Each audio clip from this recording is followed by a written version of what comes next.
Cher Grégorio, merci pour ces quelques mots et pour votre invitation.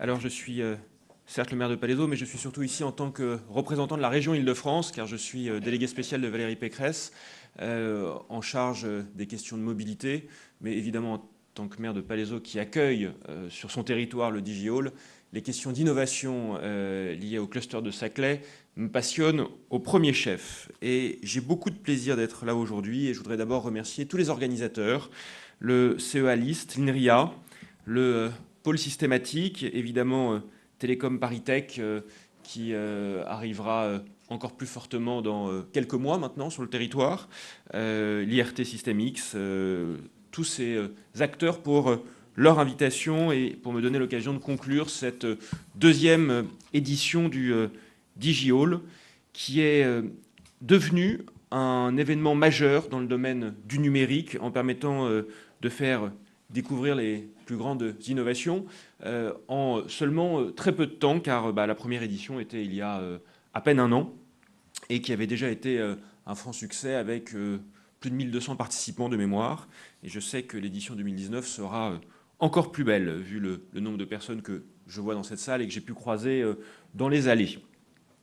C'est la raison pour laquelle la région est très fière de soutenir DigiHall depuis sa création, que ce soit à travers le financement du concours d'architecture avec plus de 800 000 euros pour avoir avec dans quelques années un très beau bâtiment ici même. La labellisation, on en a parlé, de DigiHall comme Digital Innovation Hubs en intelligence artificielle. Et effectivement, je suis bien d'accord, c'est probablement le meilleur des DIH qui a été labellisé ici. Ou encore le soutien significatif de la région à la construction de l'équipement au titre des grands lieux d'innovation. Nous sommes à vos côtés depuis le début car nous croyons en la capacité du DigiHall de devenir le guichet unique pour la transformation numérique du tissu économique régional, un guichet unique qui soit pilote au niveau national et qui devienne aussi le maillon essentiel d'une chaîne européenne des DIH.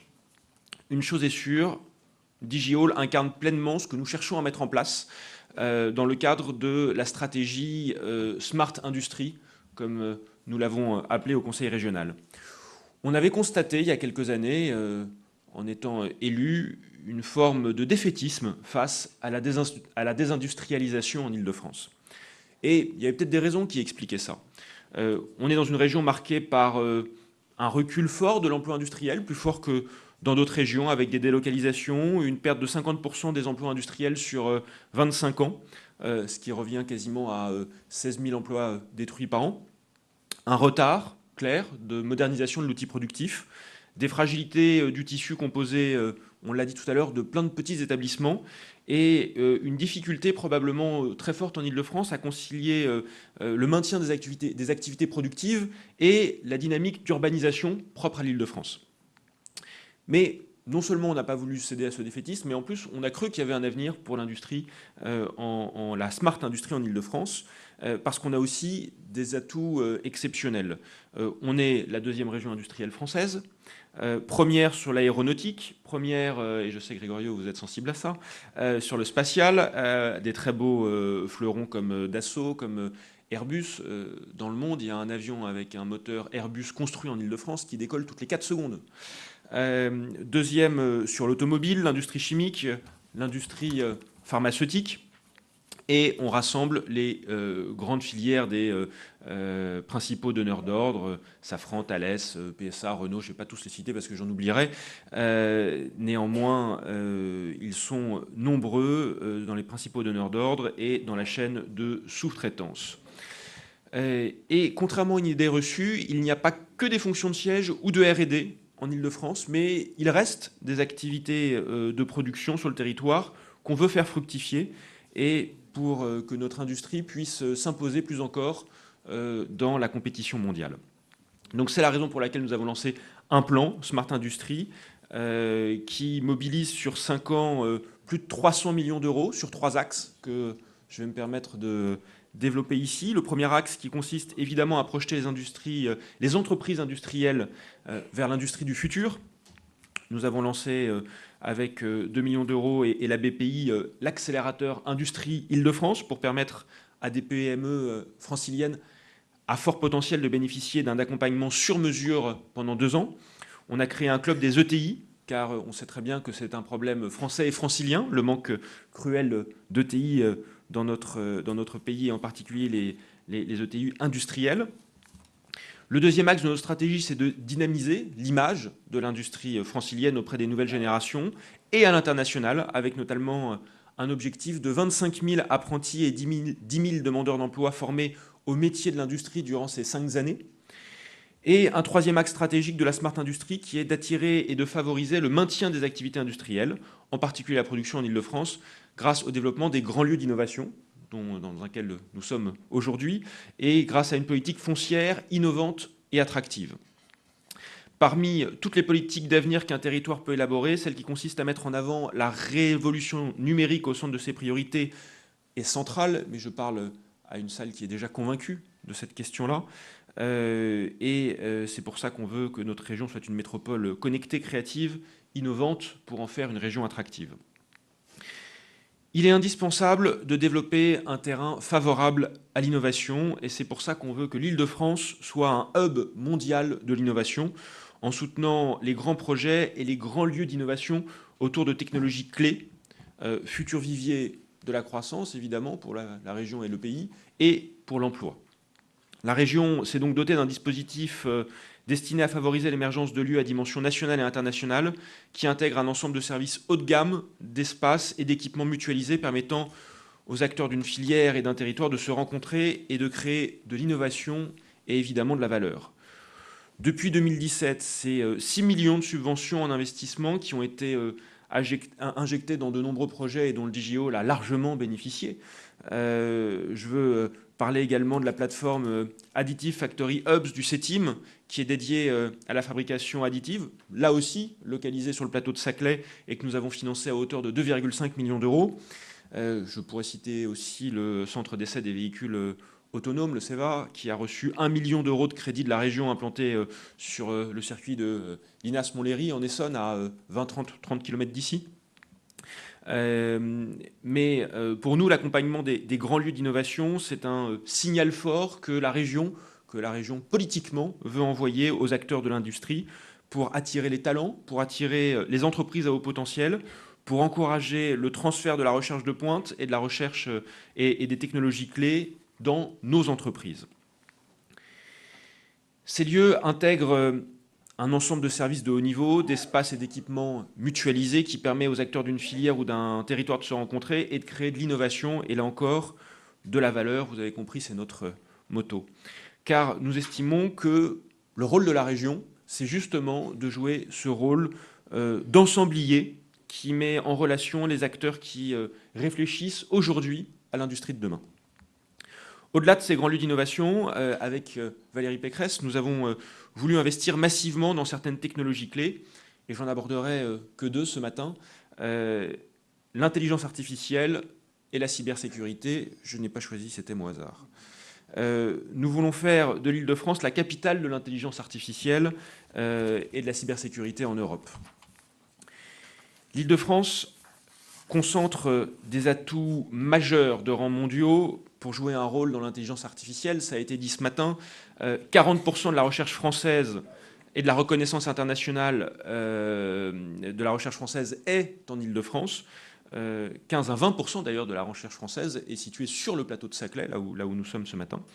Nous avons 13 médailles Fields, ce qui fait de la France le 2e pays après les États-Unis sur la recherche en mathématiques.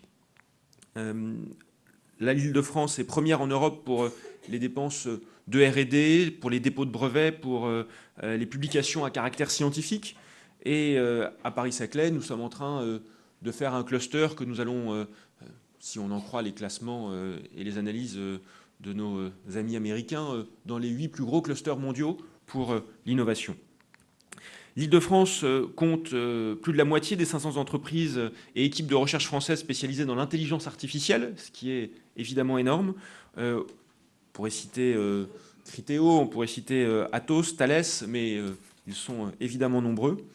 et on repère que même les GAFA ont, je crois, compris cette dynamique qui se pose sur notre territoire, et des grands groupes comme Facebook qui ont choisi dès 2015 l'Île-de-France pour son laboratoire sur l'intelligence artificielle en est, je crois, une belle preuve. Mais je veux également saluer Fujitsu qui a inauguré sa R&D en France en septembre 2017 sur le campus de l'école polytechnique à 500 mètres d'ici. Et Google, IBM, Samsung disent aussi vouloir ouvrir des laboratoires d'IA dans l'Hexagone. Et vous avez compris les territoires que je leur recommande fortement pour ces implantations. Mais en dépit de la richesse de cet écosystème de l'intelligence artificielle francilienne, la grande majorité des entreprises dites classiques, PME, ETI, qui représentent 75% des emplois, la moitié de notre chiffre d'affaires à l'export, sont parfois encore trop tenues à l'écart de cette 4e révolution industrielle. Et c'est la raison pour laquelle nous avons lancé un plan IA 2021 en mai dernier, il y a un peu moins d'un an, pour affirmer une priorité, donner aux PME et aux ETI toutes les clés et les ressources pour utiliser l'IA. Cette démarche, on l'a voulu en complément du rapport du député Villani, notamment sur tout ce qui est la dimension industrielle de l'IA, qui est, je crois, fondamentale. Dans notre plan Smart Industry, nous avons prévu d'accompagner 500 PME sur 5 ans dans la modernisation de leur outil de production et l'amélioration de leur performance industrielle avec le CETIM et avec le CEA. On continue dans cette direction avec le PAC IA, qui est un parcours d'accompagnement personnalisé pour les PME et les ETI pour identifier le projet IA le plus adapté à leurs besoins avec le plus fort retour sur investissement. Et notre objectif, c'est de faire bénéficier 100 entreprises franciliennes par an de ce PAC personnalisé. Faciliter l'appropriation des technologies d'intelligence artificielle par les PME et les ETI. La région, pour cela, va également soutenir l'initiative INRIA Tech, qui est une plateforme de transfert de technologies partenariales qui favorisera justement l'accès aux technologies de pointe issues des laboratoires franciliens de l'INRIA. Et on sait que favoriser l'innovation passe par l'accès à des données de volume suffisantes et de bonne qualité. Et la région mettra donc des partenariats spécifiques industriels sur ces questions-là avec Atos, avec la SNCF, sur des plateformes spécifiquement dédiées à cette question. Enfin, nous allons consacrer des moyens ambitieux aux côtés des grands acteurs concernés pour faire avancer les grands enjeux industriels de demain en santé, en matière de sécurité, de mobilité et dans tous les domaines stratégiques de l'Île-de-France au travers de défis scientifiques et techniques afin de lever les verrous technologiques sur ces questions-là. En santé avec nos partenaires Médicène, le Cancer Campus et l'Institut Gustave Roussy. On va lancer le 23 mai un challenge dédié spécifiquement à la question de l'oncologie. Sur l'industrie, le transfer learning est un enjeu majeur pour l'application de l'IA dans l'industrie et la région lancera en 2019 avec des partenaires tels que, là encore, Atos, Bertin, Michelin, la SNCF, ainsi que d'autres partenaires académiques reconnus, le CEA encore une fois, l'ENS Paris-Saclay, l'NCE, des challenges industrie axés spécifiquement sur ces verrous technologiques. Et je remercie tous ceux qui nous aident beaucoup sur ces sujets-là. Voici quelques exemples, et je vous épargne la totalité, que nous avons voulu mettre en œuvre sur le domaine de l'intelligence artificielle. La cybersécurité, quant à elle, est au cœur d'enjeux économiques majeurs pour la région Île-de-France. 80% des emplois de la filière sont en Île-de-France aujourd'hui, ce qui fait de notre région la première région cybersécurité de France. Ça, c'est aujourd'hui. Notre rôle, comme pouvoir public, c'est d'anticiper l'avenir, évidemment. Et on sait qu'à l'horizon 3 ans, les entreprises de cybersécurité anticipent une croissance des effectifs d'au moins 6%, la plupart, là encore, localisés en Île-de-France. C'est considérable. Cependant, en dépend de cet écosystème d'une grande richesse, avec à la fois des créateurs, des utilisateurs potentiels de solutions de cybersécurité, il n'y a pas encore eu d'action suffisamment structurée à l'échelle régionale en la matière. On n'a évidemment pas le souhait de laisser passer ce train à la région. Et donc nous avons organisé à la fin de l'année dernière des assises régionales de la cybersécurité. C'était en novembre dernier pour permettre de valoriser l'écosystème existant, de se faire rencontrer les différents acteurs, qu'ils soient privés, académiques, institutionnels, et d'amorcer une dynamique de logique partenariale, régionale, sur la question. Et là aussi, je voudrais remercier le CEA Liste et Systématique qui ont été dans cette aventure et qui le seront à l'avenir des partenaires privilégiés de la région. Nous avons fait de même avec la robotique et l'IA en organisant ces mêmes types d'assises. Alors, nous allons là aussi organiser plein d'autres types d'initiatives, des concours, des challenges, et je voudrais en parler d'un qui est le Paris Region Cyber Security Challenge 2018, en partenariat avec Exatrust Systématique et le CEA, qui est un challenge doté d'1 million d'euros, qui a pour vocation de récompenser les TPE, les PME et les ETI ayant des propositions les plus innovantes possibles en matière de cybersécurité à partir de l'expression de besoins qui ont été faits par 3 partenaires, Atos, SNCF Transilien et le Stade de France. Et donc, c'est 3 défis distincts. Et l'objectif est de contribuer à l'émergence de technologies de cybersécurité innovantes et de soutenir le développement dans un objectif de structuration et d'animation de la filière cybersécurité francilienne. L'appel à candidature a été clos et une vingtaine de startups ont déposé un dossier de candidature à l'issue d'un processus de sélection qui s'achèvera à peu près en juillet. Le meilleur projet de chaque défi sera désigné lauréat du challenge et bénéficiera donc d'une subvention régionale, ce qui fera 3 lauréats sur ces sujets-là. Enfin, nous avons annoncé lors du dernier salon Vivatech la nouvelle édition de l'appel à projet Innovop Proto en partenariat avec Cap Digital. Son but, c'est soutenir la réalisation de prototypes d'innovation, les exposer dans le cadre des futurs événements de la Paris Region Smart Weeks. Et 2019 sera donc consacré fortement aux technologies franciliennes. Là aussi, on met sur la table 1 million d'euros avec des subventions par projet qui iront jusqu'à 100 000 euros, ce qui évidemment pour les acteurs est loin d'être négligeable. Vous l'aurez compris, les thématiques du DigiHall sont complètement alignées avec les priorités de la région.